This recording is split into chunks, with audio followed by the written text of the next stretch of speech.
Bonjour, c'est Annick et bienvenue à tous pour cette nouvelle saison dans Culturellement Vôtre, émission basée sur le patrimoine, la culture, l'histoire naturelle de notre région. Pour cette nouvelle émission, nous avons donc de nouveaux invités, mais comme nous approchons des journées du patrimoine, eh bien, je me devais de faire un petit tour sur les journées du patrimoine dans notre beau parc naturel régional de la Haute-Vallée de Chevreuse. Pour cela, j'ai deux invités avec moi. D'abord, nous allons accueillir Monsieur Jacques Fournier. Monsieur Fournier, vous êtes vice-président délégué au patrimoine et à la culture du parc naturel régional de la Haute-Vallée de Chevreuse, c'est bien ça? Oui, bonjour. C'est bien ça. Et pour notre deuxième invité, Monsieur Sylvain Hilaire, vous êtes chargé de mission patrimoine-culture au sein du parc naturel. C'est oui, ça? Bonjour, c'est bien ça aussi. Alors, je vous reçois tous les deux. Nous allons parler un petit peu de cette journée du patrimoine qui va arriver.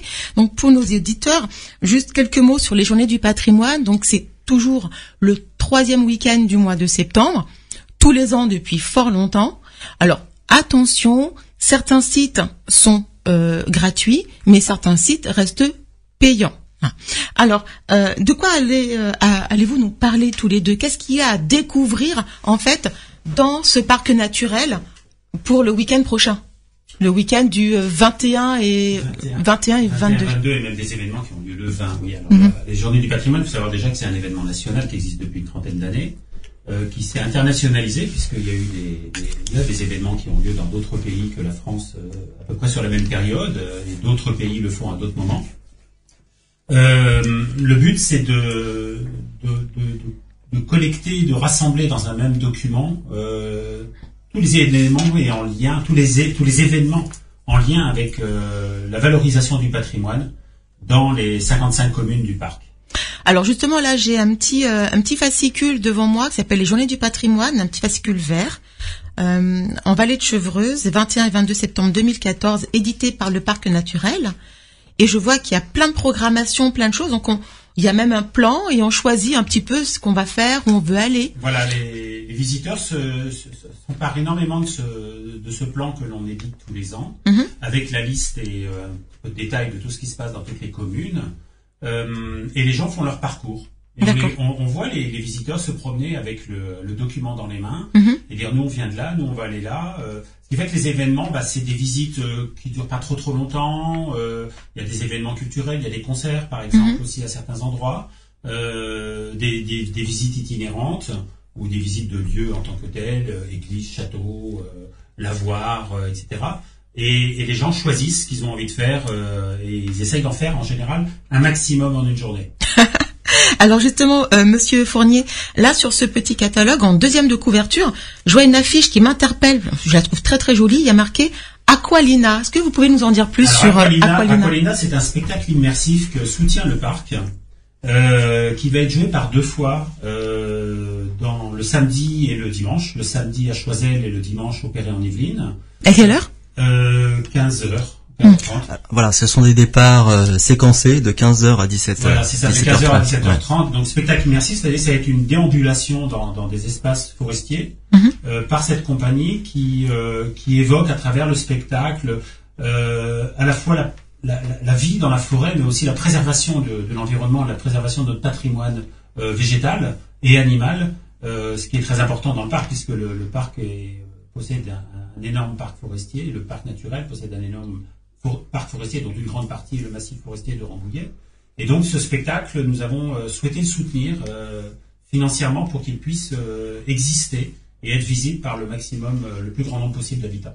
Alors, spectacle immersif, ça veut dire qu'on suit les acteurs et on chemine dans la forêt avec eux. Avec eux, et éventuellement, peut-être qu'il faut intervenir. Et on intervient voilà.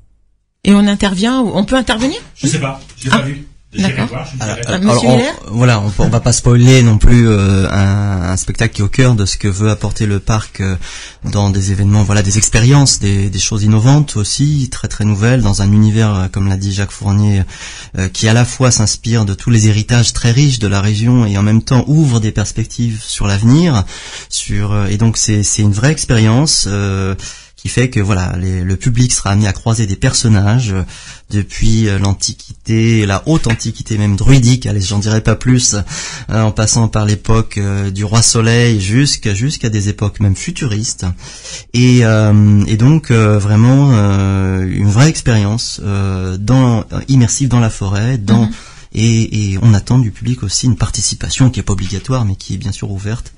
Voilà, j'en dirai pas plus, c'est vraiment une belle expérience à faire. On est bien d'accord, c'est participation au jeu des acteurs. Oui. C'est ça. Voilà. D'accord. Ça c'est Aqualina. Oui. Et puis j'ai ouï dire que à Bonnel, qui n'est pas très loin, il y avait aussi quelque chose. Oui, il y a une visite de la réserve naturelle de Bonnel, en présence de la présidente du parc, Anne Cabri, avec les agents du parc chargés de l'environnement, du paysage. Donc ça, c'est le samedi à 14h30. Voilà, c'est un événement qui est important parce que justement, c'est une manière aussi de soutenir cette préservation naturelle. Il n'y a pas que culture patrimoine dans le parc, il y a aussi la préservation des espaces naturels. Et ces réserves sont importantes dans le parc parce que ce sont des lieux de vie animale, végétale, qui sont essentiels pour la préservation de notre environnement.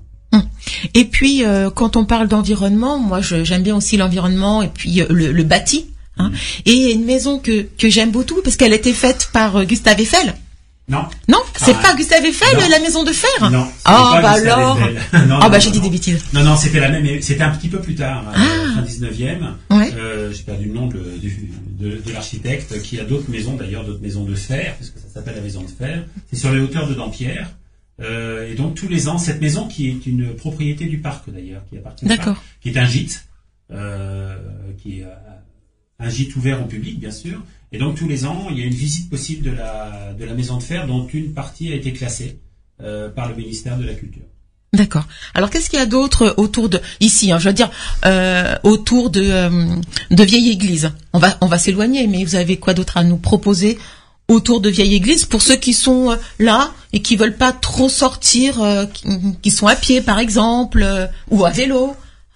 Alors autour de Vieille Église, vous avez en effet des belles choses aussi, et plus bien sûr dans le sud du périmètre du PNR. Vous avez à Clairefontaine beaucoup de propositions du côté sur du patrimoine, de l'histoire et de l'archéologie, avec même des ateliers d'archerie à l'ancienne. Ça veut dire quoi ? C'est des reconstitutions et animations bien sûr de tir à l'arc ancien. C'est-à-dire qu'on peut s'essayer au tir à l'arc de l'époque médiévale. C'est ça, tout à fait. Et avant. D'accord, ok. Et donc ça, c'est à Clairefontaine. À Clairefontaine, oui, tout à fait. Et vous avez aussi une Rochefort où il se passe pas mal de choses autour des restes et des ruines fantastiques qui restent sur ce site assez emblématique aussi du territoire sur la partie sud. Et voilà, c'est déjà des belles propositions. Le Rambouillet est pas loin. Oui. Rambouillet, il y a toujours des choses à voir. La bergerie nationale avec des visites, le domaine national de Rambouillet aussi avec des visites guidées qui permettent de découvrir un peu plus en profondeur un espace que beaucoup de gens connaissent. Et le musée du Rambouillet-Train. Oui, Rambouillet-Train, oui. Qui est aussi ouvert aux Journées du patrimoine parce que là aussi c'est une question patrimoniale. Très bien, écoutez, ça a l'air passionnant. Peut-être pour compléter, Forges-les-Bains, parce qu'on n'est pas très loin de Bonnel non plus, et Forges, il y a justement des expositions proposées par le parc, sur les villégiatures, qui sont mis à disposition des communes pour raconter, les différents aspects du patrimoine local. D'accord, très bien. Écoutez, je vous propose de continuer sur les Journées du patrimoine dans le parc naturel régional de la Vallée de Sevreuse, je bafouille, après une petite pause. Nous voilà de retour dans Culturellement Vôtre, une émission particulière sur les Journées du patrimoine, les Journées européennes du patrimoine, avec Monsieur Jacques Fournier et Monsieur Sylvain Hilaire. Alors vous nous parliez tous les deux tout à l'heure de tout ce qu'il y a à découvrir lors de ces Journées du patrimoine. Juste pour mémoire, pour ceux qui prennent l'émission en cours, on rappelle que c'est le 21 et 22 septembre, donc samedi et dimanche, mais il y a aussi une partie qui aura lieu le vendredi, c'est ça ? Oui, il y a des événements qui ont lieu le vendredi soir parce que ça permet à certaines communes de pouvoir toucher un autre public peut-être. Par exemple, au Tremblay-sur-Maudre, oui. La commune organise une conférence projection à partir d'un ouvrage qui vient de sortir, qui a été réalisé par une habitante du Tremblay, qui s'appelle Un village dans le Tremblay-sur-Maudre, le grand 19e siècle d'un village en Île-de-France. C'est-à-dire c'est une personne qui s'appelle Anne Prêtre, qui est une grande passionnée d'histoire et de patrimoine, et qui a donc rassemblé différents documents pour raconter l'histoire du village de la Révolution française jusqu'à la déclaration de guerre de 1914. Et donc elle a collecté des documents, des informations auprès des archives départementales. C'est une grande collectionneuse de cartes postales et elle fait un travail remarquable depuis des années. Elle avait créé il y a quelques années au Tremblay une association qui s'appelait les 7 Muses, qui organisait des expositions, des conférences, des rencontres, etc. Et donc elle continue ce travail-là. Et donc elle raconte l'histoire du village à travers les chiffres, à travers les personnages, la liste des curés, la liste des maires, le bâti aussi bien sûr, c'est-à-dire l'histoire de la construction et la reconstruction, voilà, des travaux qui ont pu être aménagés dans l'église, l'école Berry qui est un bâtiment important, voilà, par exemple elle raconte aussi l'histoire de l'arrivée de l'éclairage public dans les rues du village au début du XXe siècle.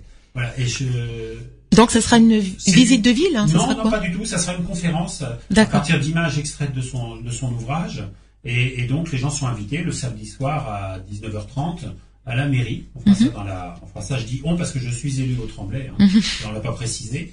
Et donc on fera cette rencontre, c'est l'occasion d'échanger avec elle. Elle présentera un petit peu son livre, elle présentera beaucoup son livre à travers les images, les anecdotes, etc., etc. Et un moment d'échange, c'est aussi des moments qu'on veut conviviaux, un moment de discussion avec les habitantes et les habitants qui veulent en savoir plus. Donc ça, c'est sur le Tremblay. C'est sur le Tremblay-sur-Aude, le vendredi 20 à 19h30. Alors autour du Tremblay, je crois qu'il y a la maison Jean Monnet, c'est ça, si je me trompe pas? Oui, alors c'est vrai qu'il y a un des sites forts au niveau de l'histoire, bien sûr, et pas que local, régional, ce sont des échos aussi européens derrière la maison de Jean Monnet et qui appartient au Parlement européen. Il faut le rappeler ici, hein, c'est un cas assez unique en France et plus. Donc c'est vrai que la maison Monnet est toujours très active, hein, elle a un programme culturel très riche, hein, dans différents domaines. Et cette année encore, la maison Monnet nous propose beaucoup d'activités très variées, depuis bien sûr la chaumière, les espaces d'exposition avec des animations pour les jeunes, les enfants aussi, hein, même des activités de coloriage, de découverte, et des visites bien sûr sur la maison, des visites aussi interactives avec une exposition qui raconte l'exposition universelle de 58 autour de Bruxelles, hein, donc avec des échos aussi sur l'histoire européenne et la construction de la communauté européenne, et bien sûr l'histoire de la maison elle-même avec ses habitants Jean et Sylvia Monnet, notamment aussi autour des jardins du parc avec une association Paradisos qui est aussi très active de ce côté-là. Avec aussi à la maison Jean Monnet 2 spectacles. Oui. L'un présenté le samedi après-midi, Poète, donc par la compagnie Mascaré, qui est implantée dans le secteur de Bazoches, là où est installée la maison Jean Monnet, la Bazoches Mareille, et un spectacle le dimanche après-midi sur les femmes et l'Europe. Qui permet de découvrir l'importance du rôle des femmes dans la construction européenne à travers certains personnages présentés par la compagnie. Et ça sera quand ça sera le dimanche après-midi à 15h. D'accord. Directement à la maison Monnet. Voilà, et c'est gratuit. Oui. Parce que c'est un principe à la maison Jean Monnet, c'est que tout est gratuit pour le public. Ah, bah ça, c'est bien à savoir. C'est bon à savoir. Et pas qu'aux journées du patrimoine. Et pas qu'aux journées du patrimoine. Toute l'année, tous les spectacles présentés, les conférences, les rencontres, tout est gratuit. Alors, si on s'éloigne un peu de la maison Monnet, moi j'arrive dans un endroit que j'aime beaucoup, c'est le petit moulin des Vaux de Cernay. Qu'est-ce que vous pouvez nous dire dessus? Alors à Cernay-la-Ville, donc il y a ce lieu donc qui est donc le moulin le petit moulin. J'essaye de retrouver, excusez-moi, le contenu exact.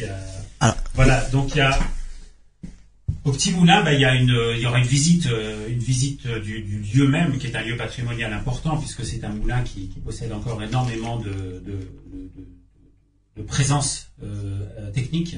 Mais il y a aussi actuellement une exposition puisque le lieu est ouvert maintenant, c'est transformé en lieu à la fois de restauration légère, mais aussi d'exposition par une association. Et donc il y a une exposition sur la thématique du cheval qui est actuellement visible au Petit Moulin. Et ça permet justement de mieux faire connaître ce lieu qui a été investi pendant longtemps par le parc naturel et qui maintenant est confié donc à une association qui travaille sur justement la présence de l'art contemporain dans un lieu de patrimoine. Et qui le fait rayonner en fait aussi sur la vallée. C'est justement aussi une autre partie des propositions là, des belles propositions des Journées du patrimoine, sur des visites commentées autour du patrimoine géologique, autour aussi de la façon dont l'art permet par rapport aux résidences de créer des liens, de tisser des liens avec ce décor assez extraordinaire de cette vallée de Cernay, près de ces cascades. Alors pour ceux qui ne connaissent pas aussi ce petit coin magnifique de vallée de Chevreuse, ça vaut vraiment le détour. Et bien sûr avec le site du moulin. Et non loin de là, les étangs de Cernay et tout ce couvert forestier, habité aussi toutes ces légendes qui sont un petit peu évoquées d'ailleurs dans un autre spectacle qu'on a évoqué précédemment, Aqualina évidemment. Oui. Alors justement là je me rends compte que finalement tout est vraiment centré sur la nature. Aqualina, c'est autour de la nature, la forêt, la préservation, l'environnement, etc. À part la maison Monet qui est très spécifique par rapport justement au personnage en lui-même, je vois qu'il y a beaucoup de choses et ça me paraît naturel puisque c'est dans le PNR, que ce soit autour de la forêt, de la nature, de l'environnement. Mais pour les amateurs de musique, est-ce que vous avez des concerts ou des choses comme ça qui sont proposées? Je vois par exemple qu'au Lévis-Saint-Non, je vois qu'il y a une visite avec des orgues, de la musique à l'orgue, pardon, oui. Ça je le vois parce que c'est écrit sur c'est écrit sur le programme, c'est la page 10 Si c'est écrit. C'est ça va voir. Non mais oui, il y a par exemple la Joire Pontchartrain le dimanche matin, il y aura un concert dans l'église. Oui. Voilà, il y a des événements qui sont comme ça associés justement pour valoriser la présence de l'art. C'est un des principes qu'on a nous au niveau du parc, c'est d'associer la présence de la culture à l'intérieur des lieux de patrimoine. Donc la présence des concerts, la présence des spectacles, on en a parlé pour Bazoches et la maison Jean Monnet, mais il y a ce concert donc qui aura lieu dans l'église de Joire-Pontchartrain le dimanche matin, et je trouve ça très original de faire ça justement un dimanche matin avec je crois me souvenir, c'est un quatuor de musique classique dans ce lieu historique aussi qui est donc l'église de Joire-Pontchartrain. Alors, on a parlé un petit peu de musique, de nature, de visite guidée. Moi, il y a des sites dans le PNR que j'affectionne aussi particulièrement, comme le musée de Port-Royal. On le connaît, le musée de Port-Royal. On a déjà fait une émission dessus sur l'histoire de Port-Royal. Mais qu'est-ce qu'il propose, le site de Port-Royal, pour les Journées du patrimoine? Oui, alors comme forcément musée national, oui, on avait eu l'occasion d'en parler il y a quelques temps en effet de cette grande histoire de Port-Royal. Le musée national de Port-Royal-des-Champs bien sûr est très actif pour les Journées du patrimoine. C'est le musée national du secteur évidemment, en tout cas PNR. Il y en a d'autres un peu plus au nord des Yvelines, mais quand même. En tout cas, Port-Royal comme d'habitude propose des choses très variées, un petit peu dans ce spectre qu'on retrouve un peu à la Maison Monet, c'est-à-dire qu'on a des propositions bien sûr de visites culturelles. Alors en sachant qu'en ce moment il y a une contrainte un peu particulière pour le musée qui ne peut pas donner accès à ces espaces intérieurs, donc il mise vraiment sur les extérieurs évidemment, avec des visites des jardins en particulier, donc des jardins d'utilité au niveau des granges, des visites aussi avec les associatifs qui sont très mobilisés autour, dont notamment les Amis du Dehors, et surtout le grand événement c'est Carmen, en association avec le théâtre de la scène nationale Théâtre de Saint-Quentin, qui propose un spectacle sur le site. Très bien. Alors moi ce que je vous propose, c'est de faire encore une petite pause et puis on se retrouve dans quelques minutes afin de parler encore de ces Journées du patrimoine dans notre belle vallée de Chevreuse. À tout à l'heure. Nous voilà de retour dans Culturellement Vôtre spécial Journée du patrimoine.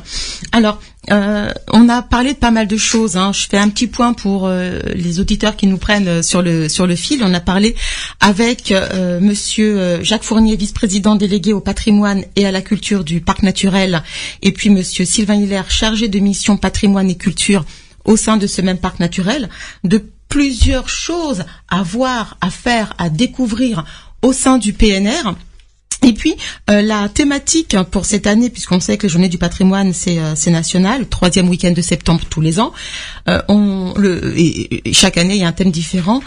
Et là le thème c'est itinéraire, réseau et connexion. C'est bien ça, je me trompe pas? Oui, c'est ça. Bien sûr, c'est une opération nationale, hein, les Journées du patrimoine, bon, avec toujours d'ailleurs les directions régionales des affaires culturelles qui sont un partenaire important pour nous, et donc on relaie autant que possible cette thématique nationale qui cette année en effet est sur cette question des itinéraires, des réseaux et des connexions. Alors bien sûr, on peut dedans tirer plusieurs fils. Hein. Ouais, les itinéraires en vallée de Chevreuse, voilà, avec toutes les. On a de quoi faire. Oui, voilà, on a de quoi faire. On a de quoi faire, et c'est vrai qu'en effet, il y a plusieurs beaux parcours qui sont proposés. Notamment, donc on peut parler de la réserve. Hein. Il y a une autre, il y a une réserve nationale qui s'appelle maintenant Étang et Rigoles d'Yvelines, avec qui on collabore étroitement. C'est où? Alors on est entre les grands étangs, l'ancien réseau hydraulique en fait de Louis XIV, hein, de ce grand Versailles, hein, qui a impacté et qui a transformé toute cette région, et c'est un des grands patrimoines de ce territoire qui est exceptionnel, hein, qui est unique au monde, hein, très clairement. Et donc la réserve, qui est une réserve naturelle nationale qui se situait exclusivement du côté de l'étang de Saint-Quentin précédemment, qui a été agrandi il y a peu de temps, et qui cette fois touche aussi les étangs de Saint-Hubert, un certain nombre aussi des étangs l'étang de Monténoé par exemple, du côté du Ménil, Saint-Denis aussi, et donc avec une proposition qui justement raconte aussi cette histoire des étangs autour de cette fois de l'étang de Porras et de Saint-Hubert, vous voyez, du côté des Brévières. Voilà. Alors, il s'agit de quoi? Si j'y vais, qu'est-ce que je vais découvrir? Alors vous allez découvrir déjà des sites magnifiques. Hein, ouais. Si vous ne connaissez pas, ça fait partie des choses à voir. Hein, pour les amoureux de la nature. Pour les amoureux de la nature, mais aussi de comprendre à quel point le patrimoine culturel est imbriqué, puisqu'on est à la base sur les plus grands étangs artificiels d'Île-de-France, voire de France pour certains, qui ont été créés à l'époque ce qu'on appelle le Grand Siècle, classique français, qui justement les Yvelines est quand même un des plus hauts représentants autour de Versailles, mais pas seulement. Hein, on peut parler d'ailleurs de Port-Royal tout à l'heure, qui est aussi un autre versant de ce grand siècle moins connu, et vous avez tout un territoire qui est marqué, structuré, maillé par ces éléments exceptionnels, voilà, de ces demeures royales, et aussi donc pour rappel, hein, ce réseau hydraulique des étangs et des rigoles, c'était tout le réseau de captation de l'eau de la région qui devait alimenter les fontaines des jardins de Versailles, et cela sur 50 km à la ronde. Le fameux canal Louis XIV. Oui, et canaux, et qui allait même jusqu'en dehors, jusqu'à maintenant, hein, une époque en tout cas qui a été tentée. Oui, avec un début à Pongouin. Voilà. Oui. Alors, moi je suis très historique, hein, nos auditeurs le savent. Qu'est-ce qu'il y a à découvrir au niveau de la partie historique? Parce qu'on a parlé beaucoup de naturel là, mais... Oui, alors il faut dire on sait que le parc s'est construit principalement autour d'un cœur qui est vraiment les communes de Saint-Rémy-les-Chevreuses, de Chevreuse, de Dampierre, Saint-Forget, etc. Et c'est vraiment, quand on regarde la carte, c'est vraiment les communes qui font le plus de propositions. C'est une grande tradition, il y a beaucoup de choses à voir. Il y a les églises, il y a le musée Grattalou à Chevreuse, hein, qui est un lieu... certes pas très grand, mais qui est quand même très intéressant à voir. Il parle de quoi, ce musée? Là, c'est les œuvres de Grattalou, donc un artiste qui est décédé peu de temps d'ailleurs avant l'ouverture du musée, il y a 3 ans.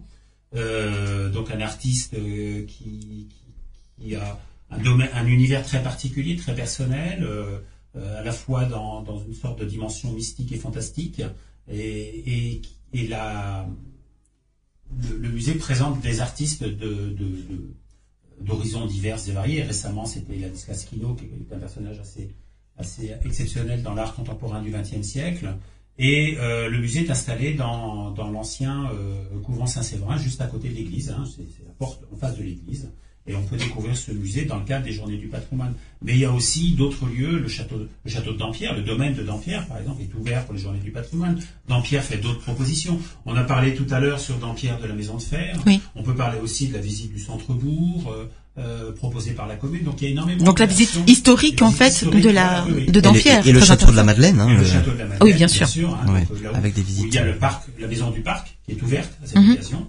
Pendant les 2 jours. Donc, c'est vous qui faites les visites, Monsieur Fournier? Non, c'est pas moi qui fais les visites. Alors les services du département aussi des Yvelines assurent des visites autour du patrimoine médiéval, hein, et c'est exceptionnel de ce château perché comme ça en haut de Chevreuse. Hein. Oui, donc on a une bonne collaboration bien sûr avec aussi. C'est une visite au costumé ou visite normale? Non, il y a une animation par une association médiévale, donc qui va présenter une sorte de moins développé que certains moments, mais et vont faire une sorte de petit camp médiéval à l'intérieur dans la cour du château, comme ils font régulièrement, quoi. Voilà. Mais on n'est pas dans la grande fête médiévale qu'il y a dans le château, Mais on peut parler aussi de Saint-Rémy-les-Chevreuses, où il y a quand même là aussi énormément d'événements. Oui. Donc dans les églises, l'atelier du sculpteur Philolaos qui sera ouvert aussi. Donc c'est un lieu privé et qui est ouvert pour les journées du patrimoine. Et c'est un lieu magique à visiter aussi parce que les sculptures de Philolaos, c'est un univers fantasmatique, principalement autour de la figure de Babar qu'il a décliné ou d'autres personnages complètement des sortes de personnages fantastiques. On voit ses œuvres à Guyancourt dans le parc des Goguettes, mais on peut découvrir sur place l'atelier et c'est un endroit magique que couvre sa veuve. Voilà, et vous avez aussi, bien sûr, le musée de la Fondation de Coubertin. Ah oui, bien sûr. Avec le jardin des sculptures, et là aussi, c'est un lieu à visiter absolument quand on ne le connaît pas. Voilà. Donc il y a énormément de choses dans le cœur du parc. On regrette, nous, vivement, que certaines communes de l'ouest du parc et du sud, qui sont des communes qui ne nous aient pas communiqué d'informations. Il y en a certaines qui sont arrivées un peu tardivement, trop tardivement, parce que le programme, on est obligé de le préparer au mois de juillet. C'est les équipes, donc c'est les équipes du parc, principalement donc Amandine Robinet et Sylvain Hilaire, qui préparent le document avec les services du parc. Et il manque des informations qu'on n'a pas. Et on aimerait bien que les communes, principalement de l'ouest du parc et du sud, nous communiquent ces informations. On en a absolument besoin. Voilà, pour rappel, dans ce périmètre du parc naturel régional, il y a bien sûr énormément de communes, comme l'évoquait Jacques Fournier, certaines plus récentes dans l'entrée au périmètre. Et voilà, le parc est vraiment là en relais, en accompagnement, et il est porteur lui-même bien sûr d'un certain nombre d'actions, mais il est aussi d'abord au service des communes. Et certaines communes ont le réflexe, d'autres l'ont pas encore, mais on espère que... C'est peut-être des communes nouvellement rentrées dans le parc naturel. Non, les dernières rentrées, il y a pas, c'est pas ce niveau-là. Je sais pas, c'est peut-être que l'information passe pas, mais on a quand même 32 communes. Alors, il y a des communes qui ne font rien. Ça, on le sait bien. On peut pas les obliger. Oui. Mais il y a des communes qui font et on n'a pas les informations à temps. Mais on a quand même 32 communes sur 55 qui ont communiqué leurs informations, communes et associations travaillant dans les communes. C'est déjà beaucoup. Oui, une centaine d'événements là. Le jour où on aura tous les événements 100%. dans le programme, on aura il fera combien de pages? Alors, votre programme, on aura gagné quelque chose. Alors, votre programme fait 13 pages. Si je rajoute 14, tout le monde, 14 avec la 4e de couverture. On rajoute 3 pages, quoi. Il faut c'est pas 4 pages, parce qu'on c'est 4 par 4. Mais, je trouverais ça intéressant. Ce serait la preuve qu'il y a un vrai intérêt aussi. Non seulement au patrimoine, mais aussi au parc. Voilà. Que les communes se sentent intégrées dans ce parc et concernées par ce parc et investissent ce parc pour ce qu'il est. C'est-à-dire qu'on est, nous, une chambre d'écho de ce qui se passe dans les communes. Il ne faut pas oublier que le parc est au service des habitantes et des habitants, d'abord et avant tout. Et c'est notre travail avant tout en tant qu'élus, mais aussi pour les agents du parc. C'est ce travail-là qui compte. Alors justement, on va rebondir sur le service du parc naturel, service aux habitants, l'un des rôles du parc naturel. Je vous propose d'en parler dans une petite minute après cette pause. Nous voilà de retour dans Culturellement Vôtre, émission basée aujourd'hui sur les Journées européennes du patrimoine qui auront lieu, on se le rappelle, le samedi 21 et dimanche 22 septembre. Monsieur Jacques Fournier, vous nous parliez tout à l'heure du service aux habitants que se doit de faire le parc naturel. Est-ce que vous pouvez nous développer un petit peu cette thématique? Alors, le service aux habitants, c'est l'ADN du parc. C'est-à-dire que nous sommes là pour aider les habitants et les habitantes qui ont besoin d'informations, qui ont besoin d'un soutien, parfois financier, qui ont besoin d'un conseil, parce que le parc, ce sont d'abord et avant tout des conseils, dans différents domaines, que ça soit dans la restauration, rénovation du patrimoine, que ça soit dans le travail culturel, parce qu'il faut savoir que, voilà, il y a des communes qui sont pas très grandes, qui n'ont pas de lieu culturel, donc le parc propose, mais aussi soutient des projets qui viennent des communes. On est là aussi pour aider, conseiller et, orienter un petit peu des choix au niveau architectural, on aide les agriculteurs aussi, le parc soutient la valorisation des haies par exemple, la valorisation des du patrimoine bâti, que ce soit le patrimoine privé ou le patrimoine communal, voilà, avec des aides qui sont soutenues. Et ça, les habitants ne le savent pas suffisamment. Et les communes ne l'utilisent pas suffisamment non plus. Et surtout et avant tout, pour moi, nous sommes là pour conseiller les habitantes et les habitants, mais aussi les élus. Et ça, c'est important. Alors moi, j'aurais besoin de votre conseil sur les journées du patrimoine. On est là pour ça. Et j'ai ouï dire qu'il y avait aussi pas mal de choses qui allaient être faites à Gif-sur-Yvette. Oui, alors Gif-sur-Yvette, il y a un événement qui va avoir lieu le samedi matin, à 11h. On inaugure la façade restaurée d'un bâtiment important à Gif-sur-Yvette, c'est la ferme de l'abbaye. L'abbaye a été un lieu qui a appartenu aussi à une personnalité de Gif, c'est Juliette Adam, romancière, journaliste, chroniqueuse, salonnière, comme on disait à l'époque, c'est-à-dire une femme qui ouvrait sa maison. Elle est pour tenir des salons, d'accord. Qui tenait un salon, voilà. Et donc cette façade a été partiellement restaurée. C'est un domaine qui à la fois appartient à la fois à du parc privé, mais aussi à la commune. Et le parc a soutenu la restauration de 2 statues et de leur niche dans cette façade, dans la rue Juliette Adam, d'ailleurs l'abbaye, la ferme de l'abbaye Juliette Adam. Mais il y a d'autres événements aussi à Gif. Alors, c'est un très bon exemple d'ailleurs, cette abbaye à Gif, de voir le soutien du parc. Le soutien de la commission patrimoine d'ailleurs. Et donc, oui, il y a d'autres événements. Il y a une exposition à la MJC Cyrano sur les vieilles maisons, les usines, les manoirs et les châteaux. Il y a une visite commentée de l'église Saint-Rémy, Saint-Jean-Baptiste, et il y a une visite commentée du bâtiment de la bibliothèque du centre, qui est un bâtiment qui est récent, qui date de 1976, c'est-à-dire dans ce moment où on a construit des bibliothèques assez particulières dans le cadre des 1000 clubs de jeunes. Donc c'est une architecture très fin du XXe siècle, voilà. Et puis il y a le centre de formation Benoît Frachon qui est ouvert aussi comme tous les ans et qui permet de découvrir ce lieu qui est fermé normalement au public et qui accueille des gens en formation. Pour ces journées du patrimoine. Et puis il y a d'autres endroits aussi, par exemple le parc du château Val-Fleury.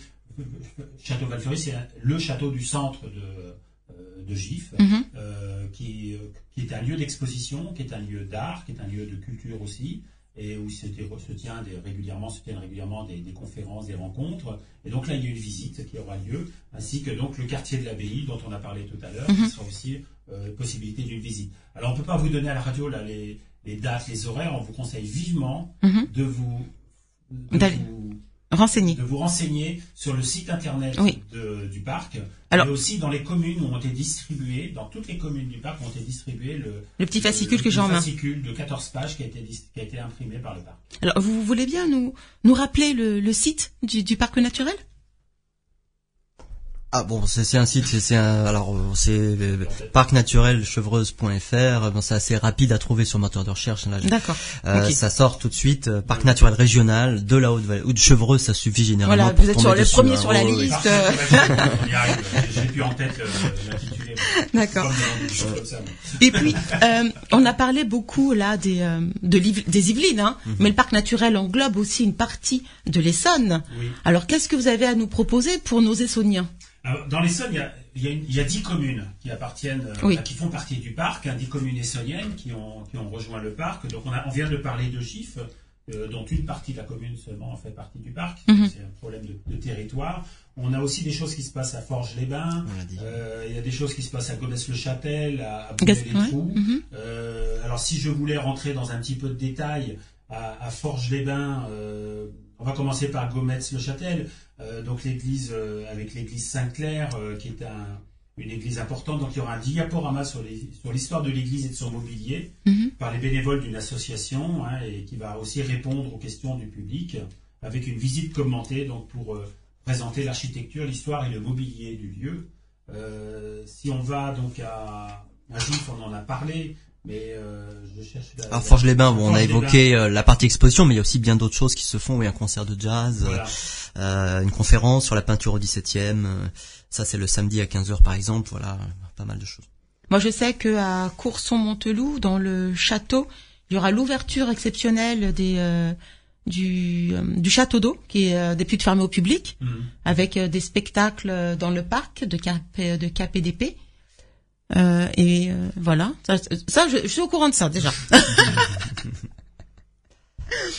Alors, moi, ce que je découvre finalement, c'est que, si j'ai bien compris, le parc naturel, le PNR, réunit en fait, propose des choses, mais aide aussi les communes à la diffusion de l'information sur ce qu'ils proposent au niveau du parc naturel, dans leur commune ou aux environs. Hein, voilà. Mais on a parlé, donc on a dans le parc. Pour ces journées du patrimoine, on a, si jamais j'ai oublié des choses, nous avons des concerts, des spectacles, des marches autour de la nature, des conférences, des expositions d'œuvres d'art. Donc c'est très complet et finalement c'est pour tous les publics. Et puis on va aussi dans tout ce qu'on aime en fait. Je pense qu'on a fait toutes les thématiques qui sont ici. Et puis, je pense que tout est gratuit dans le PNR. Quasiment. Voilà. Oui. Ouais. Il y a des spectacles où les visites sont gratuites, mais par exemple le spectacle proposé par le théâtre de Saint-Quentin-en-Yvelines à Port-Royal est payant. C'est fait partie de leur programmation hors les murs puisque le théâtre de Saint-Quentin est fermé pour travaux. Voilà. Et puis je précise aussi que les journées du patrimoine c'est gratuit pour les sites nationaux, certains sites du PNR, les communes, mais on a parlé de sites privés. On a parlé par exemple de Dampierre, j'ai évoqué rapidement Courson, nous avons le château de Breteuil, que beaucoup connaissent. Ce sont des sites privés qui ne peuvent se permettre de faire une gratuité totale le week-end où ils ont le plus de monde et qui vont leur permettre d'entretenir le domaine. En général, ils proposent des réductions. Des tarifs préférentiels. Voilà. D'accord. Il y a un événement dont on n'a pas parlé, c'est ce qui va se passer à Châteaufort. Ah bah allez-y, je vous en prie. Ah oui, alors Châteaufort cette année, c'est vrai que c'est une des communes les plus actives sur ces journées du patrimoine, qui propose de nombreuses visites, notamment certaines en collaboration avec nos équipes au parc, notamment notre mission environnement. Donc c'est notre collègue Arnaud Caudan, pour pas le nommer, qui va assurer la visite de la réserve naturelle. Du domaine d'Ors. Ça c'est quand même un des sites aussi, où le PNR a aussi quelques bases et avec tout un travail qui est fait depuis des années, des décennies même, sur la valorisation de ces zones écologiques assez exceptionnelles, mais aussi le patrimoine culturel qui est au milieu historique, sur un domaine notamment des visites assez nouvelles pour découvrir la glacière, la chapelle, la laiterie, le parc. Donc vous voyez les éléments aussi d'histoire des jardins qui va avec, et des choses aussi sur l'histoire médiévale, par exemple le samedi de 16h à 18h, une conférence sur la cité médiévale et souterraine de Châteaufort par une archéologue, Isabelle Caillot. Vous avez beaucoup de choses, et cette année le grand événement pour Châteaufort, c'est dans le cadre de l'inauguration de leur nouvelle salle de spectacle. Peut-être Jacques, je te laisse le présenter. Oui, la salle du Tremplin, qui est une salle assez magnifique, qui a été construite avec des matériaux nature, et vraiment un lieu à voir. Donc il y aura une grande soirée du patrimoine avec un dîner-spectacle organisé par l'Association pour la valorisation du patrimoine Castelfortin, et principalement pour la rénovation d'un bâtiment qui est la Maison des Sœurs, qui est la maison qui est à l'entrée du domaine d'Ors. Donc c'est une soirée-spectacle avec un concert, et là donc il y a une participation bien sûr, puisque le projet est de collecter des fonds pour pouvoir restaurer cette maison et ensuite l'ouvrir au public. Bien écoutez, je pense qu'il y a beaucoup de choses à faire. On n'a pas fait le tour, parce que c'est assez dense. Donc j'invite tous nos auditeurs à aller faire un tour sur le site internet du parc naturel régional de la Haute-Vallée de Chevreuse, afin d'avoir donc tous les éléments d'information et pouvoir programmer ces journées patrimoniales très riche en événements dans le PNR. Monsieur Jacques Fournier, vice-président délégué au patrimoine et à la culture du parc naturel. Monsieur Sylvain Hilaire, chargé de mission patrimoine culture au sein du PNR. Je vous remercie infiniment. Merci à vous de nous avoir accueillis. Et bonne journée du patrimoine à tous.